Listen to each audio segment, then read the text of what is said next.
Back to the animal kingdom, if you think of the peacock with his, big tail, this thing is completely useless in animal kingdom. It's even dangerous because if you have such a long and big and heavy tail, it actually keeps you from running away when a predator comes. So if this bird is still alive, although it has such a big tail, it must be very fit. And the same thing with luxury items. So it is a completely useless spending because you can have the same functionality for much less money, but it sends the signal, well, if this guy can spend so much money on useless stuff, he needs to have a lot of money, because females react to that kind of mating behavior if males send out the signal through luxury symbols that, they are wealthy and capable. Welcome back to Immortal Capital, the podcast exploring the true meaning of value, emotionally, financially, and across a lifetime. Today, our guest is Felicitas Morhart, a leading researcher at the intersection of marketing and leadership. She is known for pioneering work on behavioral branding, brand specific leadership, and brand authenticity. Recently, she founded the Swiss Center for Luxury Research, driving new insights into luxury, status, and materialism in a world of societal, technological, and environmental disruption. She has spent her career studying how people perceive, preserve, and pass on value, whether in brands, products, or ideas, and how authenticity and identity shape what stands the test of time.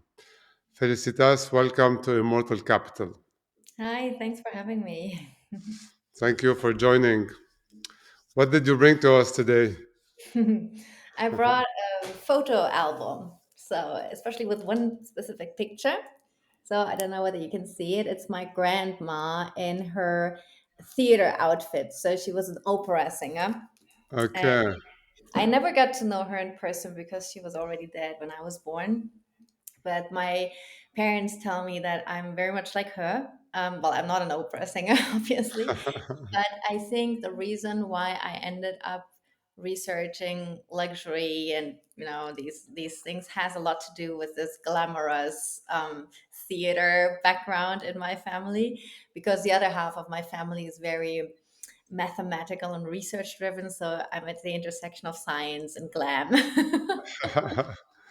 So you have a scientific perspective on glam. So how does it work in your head to combine these both of these things? Because people tend to separate them. This is money to be spent, and the other is money to be made. How? Yeah. Well, that's maybe also the idiosyncratic profile that my research has, right? And it's exactly that I had my career in academia, and at some point I felt that something is missing. Like it was not lively enough. It's statistics and data and theory and concepts. Like, yeah, you can stand it for a while, but I felt like I have this big need for beautiful things, for aesthetics, for glamour, for emotion, and this is how I created this intersection, and I feel like it's hitting a nerve. Yeah. So that's why you created the Swiss Center for Luxury Research. Yes. Mhm. And so apart from your grandma, what inspired you to create the center, and how can you tell us a little bit about like how does the center explore the futures of luxury? Mhm. So it is actually very interesting because I was somehow nudged into this direction. So I did a lot of research on brand authenticity. That was one of the biggest projects I had, I would say, in my past 10 years. How do someone research brand authenticity? Well, it looks like an oxymoron in itself, right? How can brands be authentic? But that's again exactly here at the intersection of, yeah, a controversy, which is very interesting because quite many people know intuitively what for them are authentic brands and which ones are not. And so it was a pretty lengthy research project where we basically researched the concept, like what does it mean for people, how do you measure it, and how can brands actually increase their perceived authenticity, and what are the consequences if you are more or less authentic. So yeah, and that was a topic which was pretty well received in the research community and also in the managerial community. And then I received a request from a UK publishing house whether I would like to edit a book on luxury branding. And then I thought, like, I was never positioned on luxury. Where does this idea come from? And then I gave it a second thought, and I thought, well, yeah, that makes total sense, because it's the extrapolation of brand authenticity, because most of the luxury brands actually pride themselves of a long heritage, a long tradition, and craftsmanship, which are oftentimes arguments to be perceived as especially authentic. And then I realized, well, it's true, there is not really any centralized hub or intellectual hub for luxury scholarship, because even in research, luxury is more like, yeah, is Yeah. that really serious? Isn't that just for female doctoral students who actually just want to get to know a guy during their studies and not really serious about it? That was a little bit. And I thought, no, no, there is really something, because it is a super psychological field. There are super tough researchers actually doing studies on luxury. Of course, not focusing on the context of luxury itself, but questions that come in that context, which are counterintuitive.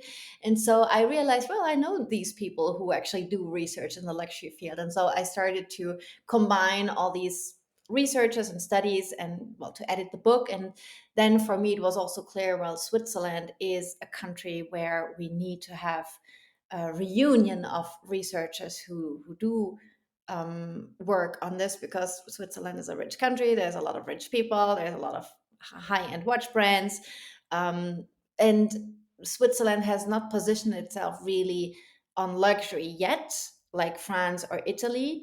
Although it does have a lot of luxury life here. So that's how I thought this is a blank spot, and it was, and it is still. So yeah, I'm very happy about this creation. Yeah, from a financial perspective, like as a financier myself, like when I hear luxury, it's more like when you're buying something that has no value and just for the brag of it. And then when I met Bitcoin, which has no intrinsic value, I was like, okay, let's go and dig into what makes people value things. And the luxury part is like I find it is like as close as you can get to Bitcoin, in the sense that you're buying something that has technically very little value from a technical perspective, but from a luxurious perspective or from a perceived perspective, a lot of value. And this is where I also dug into finance to try to see, like, do we have the same patterns in finance? And I noticed there is like a whole field of behavioral economics and so on. So it's only about behavior. So I'm curious to know what's the behavioral pattern behind luxury, and how do humans behave to open this luxury box in their head and fill in the stuff that you want to do. Yeah, I mean, so first of all, it's a hugely psychological topic, and there are many different approaches how you can look at luxury. Some are less embarrassing than others for people, but I would let's focus maybe on three research streams that can explain why people consume luxury. Because, as you say, from a utilitarian perspective, it doesn't make sense. And our grandmothers, especially those who have lived through war, they would say, like, why on hell would you spend $10,000 on a handbag if you can have the same functionality for a fraction of the price?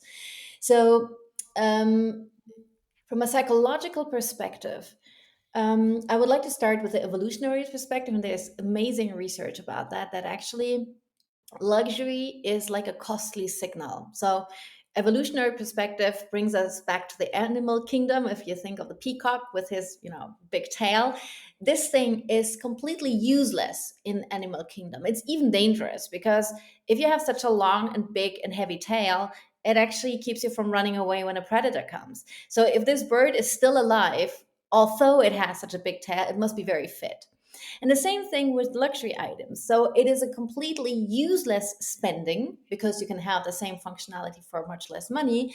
But it sends the signal, well, if this guy can spend so much money on useless stuff, he needs to have a lot of money. And why am I saying the guy? Because it is, many people don't want to hear that, but we are hardwired that females react to that kind of mating behavior if males send out the signals through luxury symbols that they are wealthy and capable.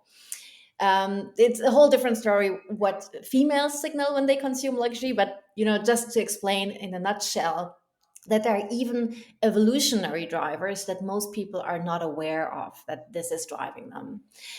Then a big other stream is self signaling. So many people who consume luxury do that for purely personal reasons. So they want to prove to themselves self efficacy, competence, that they have achieved something. It's sometimes also a lack or compensating some threat in identity. So, for example, if people have the feeling that they are not very intelligent.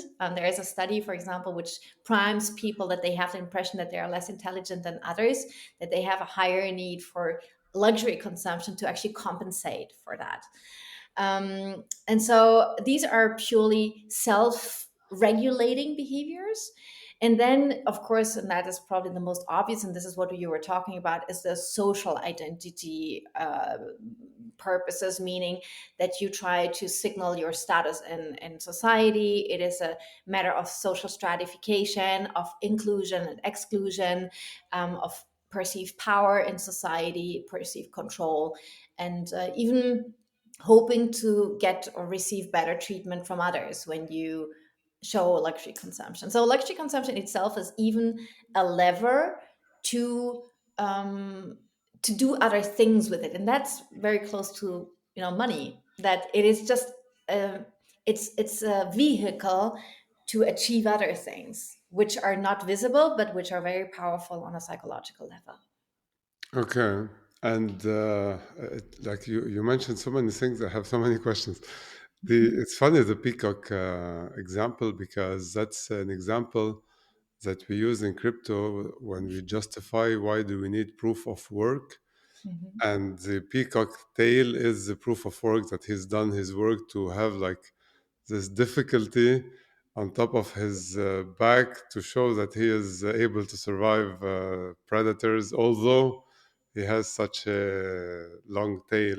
Voila, And, yeah. and I was wondering because in the crypto world, we also have like a kind of belief element, you know, like almost as if it was a cult and people call them fanatics. And there must be also some kind of belief in luxury too, or you don't see it? Oh, yes. I mean, it's oftentimes brand driven, that you have real communities of believers in specific brands. But I would rather say it's more in the older generation where it's a lot about connoisseurship around a specific brand, especially watch collectors. Like oftentimes they have clear preferences for a specific model or a specific brand. And so they are like worshiping specific brands or models. And this in itself is a status symbol. When you have specific connoisseurship, if you are part of the club that is on the wait list for a specific watch type, this is not about the product itself anymore. It's even already, are you the guy high in the ranks of the community of connoisseurs? Like, so Mm, it's mm. all about the status. But yeah, the fandom, the connoisseurship, it's meaning making around these products, which is culture.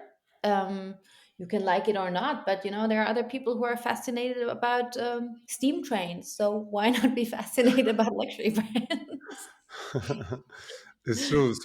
So where do you see it heading? Is there more luxury now than before or less? What's the trend? Yeah, I would say what has happened is some sort of a mainstreamization of luxury, that it has become a much more commonly seen and commonly used category, compared to maybe 15 years ago, where it was strictly reserved for those people who were just really wealthy. Today, I would say that the largest part of luxury consumers are not rich. It's just, it has become something which has been ingrained so much into consumer culture that it is nothing special anymore. And that's also the start of the it's very tricky for the luxury brands, because the more they are successful in the mass, the more they risk their brand equity, because the brand equity of luxury brands is that they are not accessible to everyone. Ah, So interesting. But isn't it like I would have thought in a digital age we would have like less luxury, but at the same time maybe it goes along with the digital age where everybody's sharing their reels and photos and stuff, and then when I show on these photos all the luxury items, so so why would you say or expect that there is less luxury in the digital age? because everybody's in front of the screen, nobody's like uh, consuming, like spending their life outside, I would say, seeing other people and Well, showing their luxury. But at the same time, now that I'm saying it, I feel like it's the opposite because social media is the ultimate luxury yeah. demonstration platform, right? And I feel like it's even augmented, because now it's offline and online. And I mean, there's still a lot of even more, like the experiential luxury is taking off tremendously. So events and gatherings and meetings where people can actually show off are very demanded, especially since COVID again. So I would say for the moment, it's I think the peak is over, because I think consuming luxury has also become a little bit cheesy, because it is so ubiquitous and nothing special anymore. Um, but it definitely became something which is more integrated in mainstream consumer culture. Okay, and in terms of typology of luxury, so from watches to cars to like all types of luxurious items, are there any trends upward or downwards, or they follow Yeah. all each other? Are there No. like any categories that is fading, other categories that are exploding? How do you see it? So, I mean, I'm referring basically to those big studies that are showing trends over time, and I think the most well known is the one by Bain, by Claudia D'Arpizio, and all the other studies, they show kind of the same thing, that experiences take more share over goods. So in terms of growth, so experiences which are very special, which are Instagrammable, which are But just what do you mean by experiences? so everything which is hospitality, travel, dining, art, um, everything which is not of lasting tangible value. So a car, yes, a car also includes an experiential part, but you would rather say it's a goods category, so it's a tangible thing, it's a solid thing, and experiences are more the liquid or more the immaterial things, and people spend more and more money on that. I mean, just take all these wellness and health clinics and retreats. When you spend a week there, you can spend easily 50,000 Swiss francs or dollars or euros on it. But then it's gone. Like, yes, maybe you integrated something during that week, but this money is gone and the experience is gone. And so this is becoming more and more demanded, because I think there is just a saturation of stuff in our society, at least in the Western part, or Western hemisphere. And then when we talk about goods in themselves, what what is what has been hyping quite a lot, but this clearly is going down lately, is watches. So there was a big hype, but there is now oversupply, and then also the tariff situation was, of course, not helping.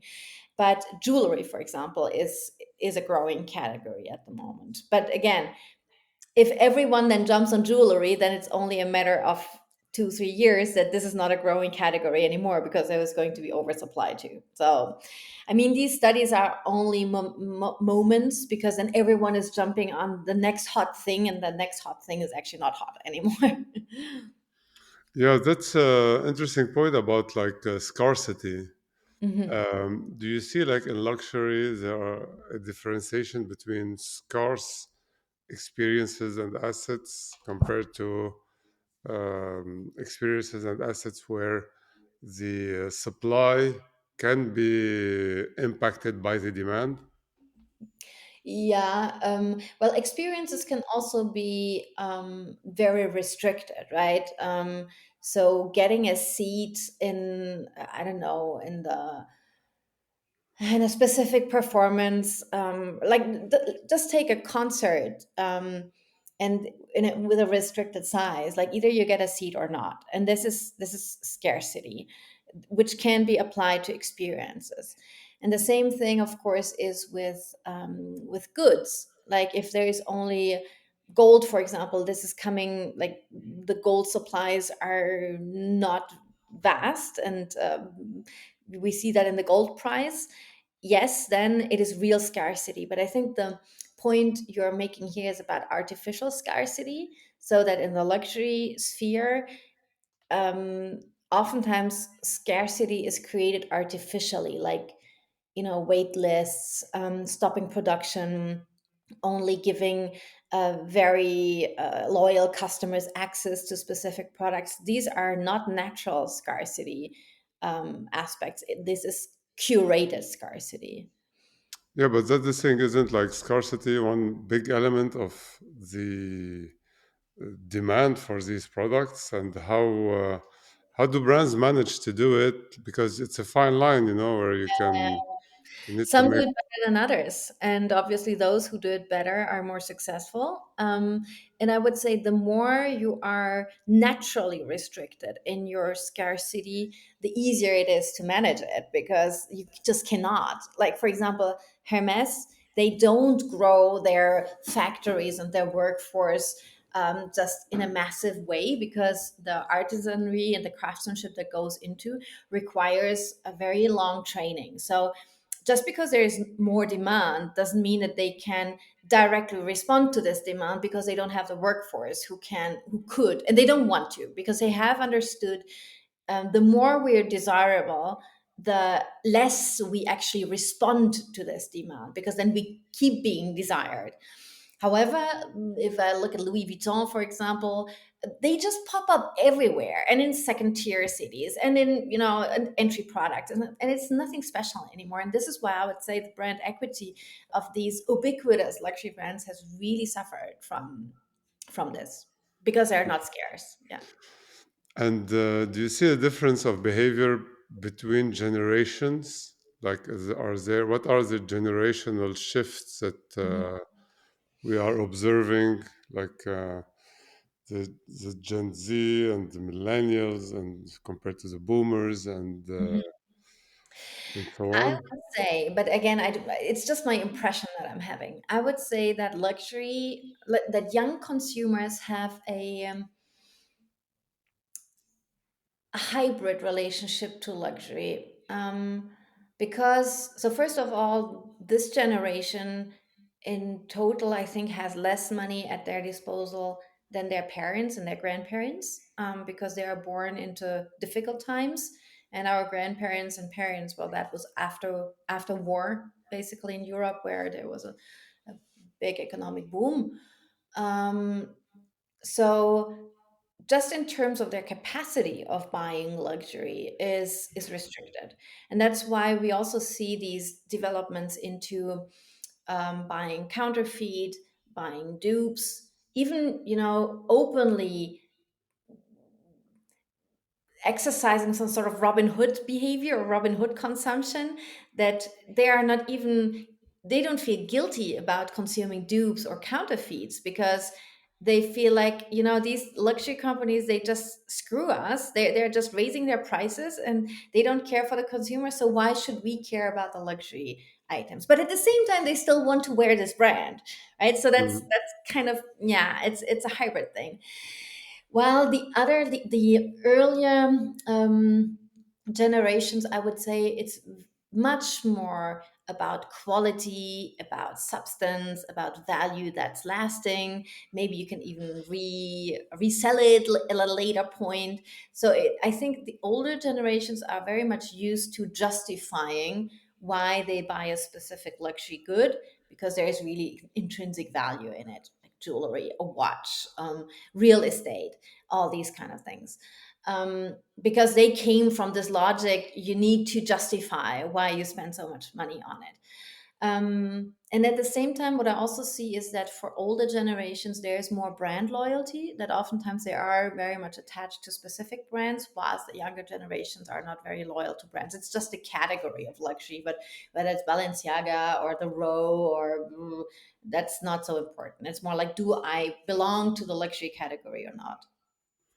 Okay, like as a father of a teenager, what really shocked me is when it started, is all these sneakers trends, Mhm. and they start. My son started like collecting these sneakers and trading them and so on, which was like a completely new field of a new field of luxury that didn't exist at my time, and that I struggled to to step into it myself. So, uh, don't you feel like there are also like some new venues that they are exploring that we didn't as older generation?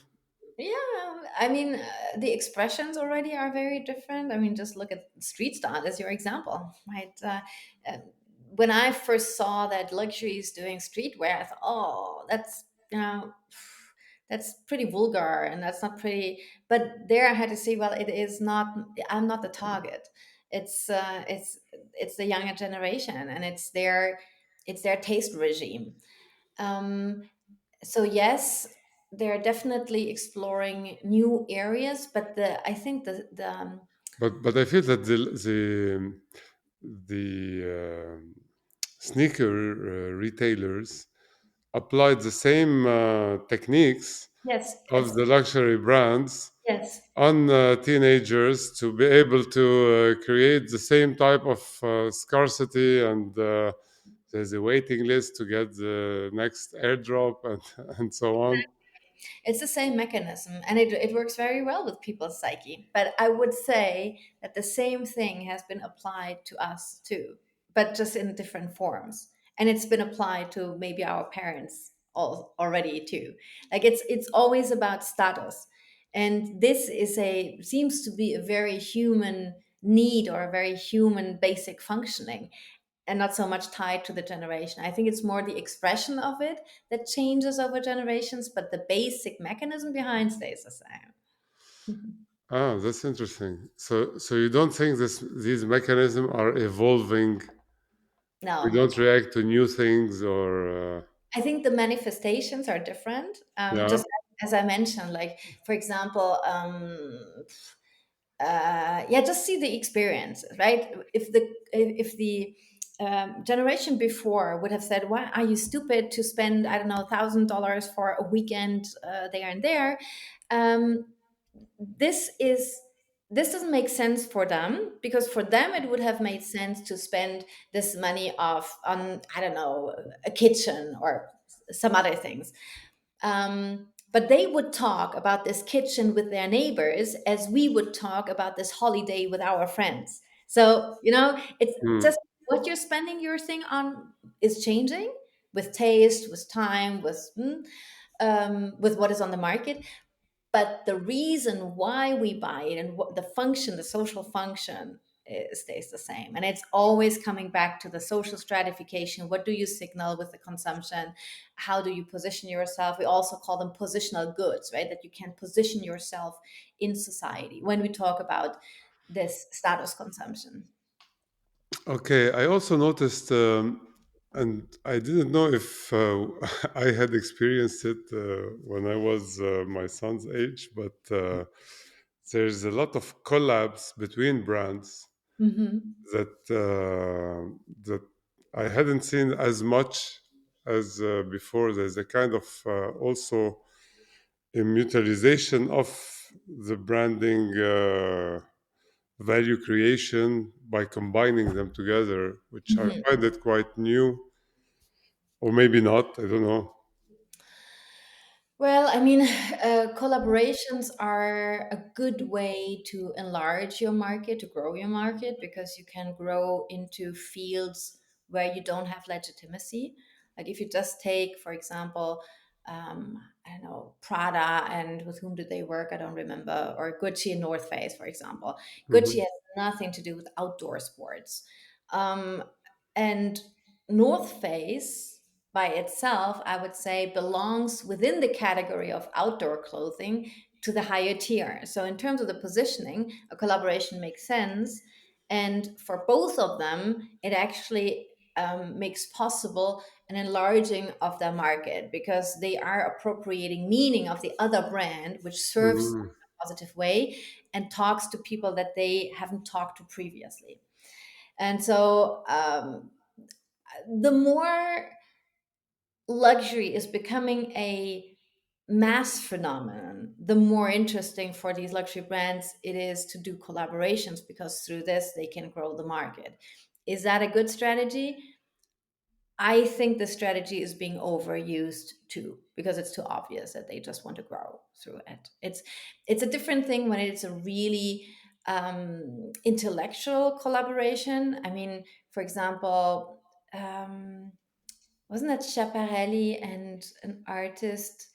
Was it Picasso or I don't remember, but really a long time ago, where fashion designers actually already collaborated with artists or with music or and that was then really deep intellectual collaboration where artists actually work together.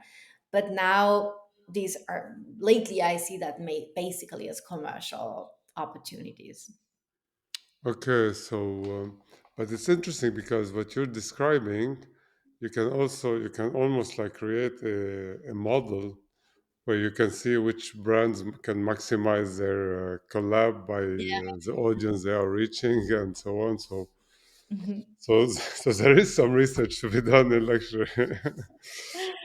and and how do you see like in 100 years, how how would you see things going in the future? Are there like any research done, some like maybe dystopian views or some Yeah. extreme scenarios, like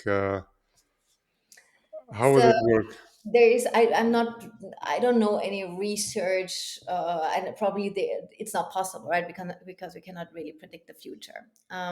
However, what I personally see as highly plausible is indeed that we are going into the direction of a more fundamental tiering of society, which is based on what we know or what we see in these science fiction films. Because now, with the tech elites actually going into the direction of body augmentation, body enhancement, longevity, this is not harmless. I think this is a very serious and very dangerous development for society. And I think we can all remember these stories from Gattaca and from you name them, where actually society is being split into augmented beings or cyborgs and just flawful humans who are the slaves. I don't think we are so far away, and that this is ingrained in our psyche. We know that from history. Like we had slaves 2,000 years ago, and we had oppression. We still have more, well, not less than ever before. So that we are capable of doing such a ugly thing is shown. So I think it's more important who is going to be, where is the governance to prevent this? And so I see that as highly probable. Yeah. And I'm Yeah, glad it's I funny. wasn't there already.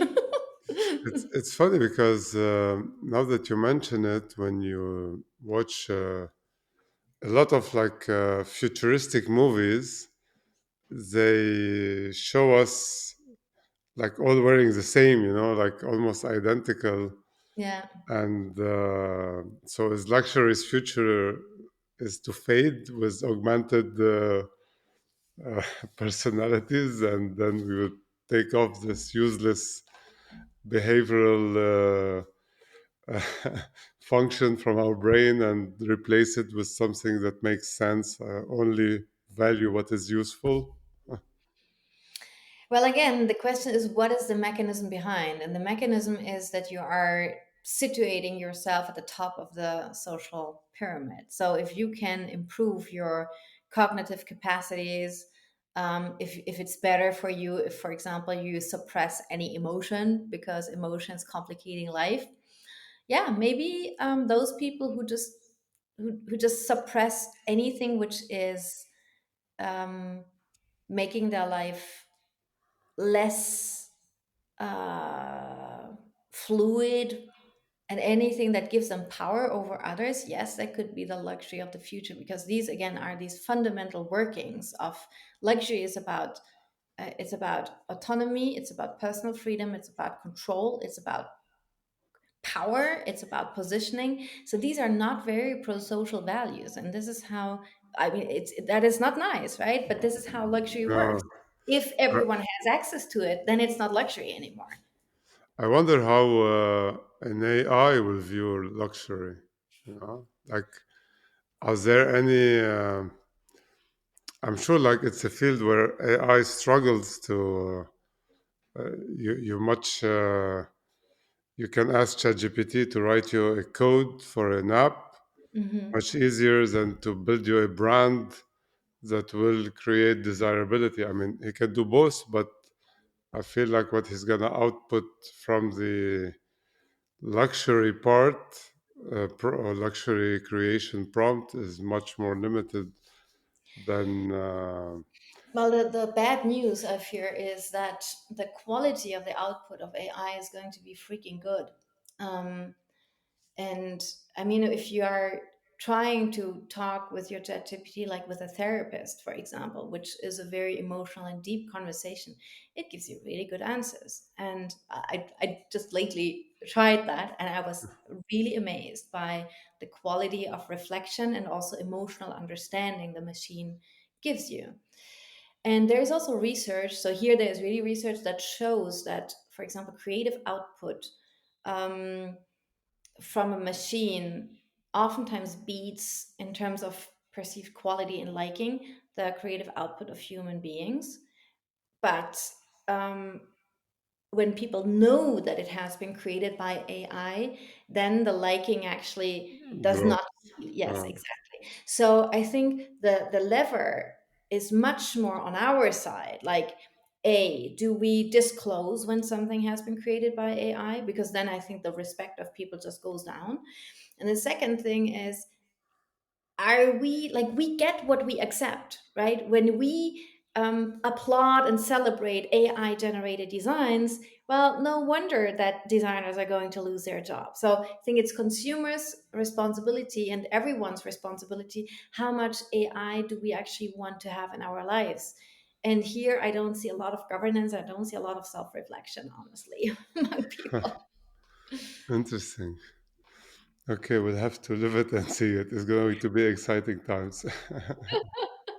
Yeah, I hope it didn't threaten you or didn't, didn't make you not sleep anymore. But I think it's fascinating to think about, but makes you also a little bit uneasy. Yeah. Yeah, I thought like art and fashion and luxury were like safe, but obviously not.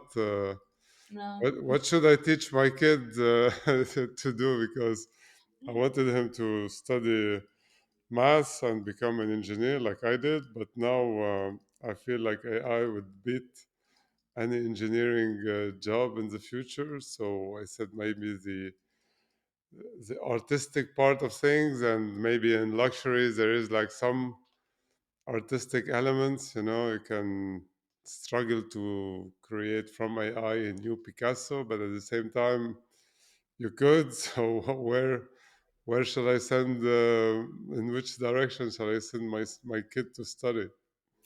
I think a good direction is to train your kid to keep think autonomously. So to keep training their own thinking and their critical thinking and their creative thinking, and at the same time also think about everything which is related to the body, because really this is the exception. The machine doesn't have a body, it doesn't have a hormone system, it doesn't have a digestive system, it doesn't have five senses, at least not yet. And I think this is still the big strength of us as animals, that we have um, I think we don't only have our head to create, we have a whole existence, and everything which is on the mental level, on the emotional level, and on the body level. Even if we think that these are limitations, I think there are big assets that the machine doesn't have. Okay, unfortunately, our time is up. Thanks a lot, Felicitas, for sharing your stories. You've given us a new way to think about what truly lasts, whether it's a brand, an asset, or an idea. If this conversation gave you a new way to think about value, make sure to subscribe, leave a review, and share the show with someone who will appreciate it. And remember, money is not just numbers. Thank you. Thank you so much, Ted.